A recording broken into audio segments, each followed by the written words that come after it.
আসসালামু আলাইকুম সুপ্রিয় দেশবাসী।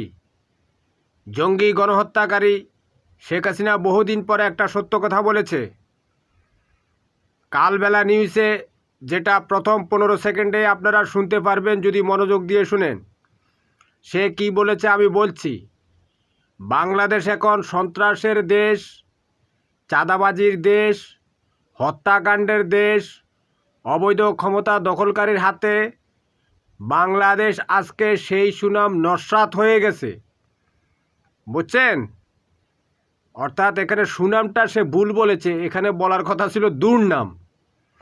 অর্থাৎ বাংলাদেশ সন্ত্রাসের দেশ, চাঁদাবাজের দেশ, হত্যাকাণ্ডের দেশ, অবৈধ ক্ষমতা দখলকারীর হাতে বাংলাদেশ আজকে সেই সুনাম নস্যাৎ হয়ে গেছে, বুঝছেন?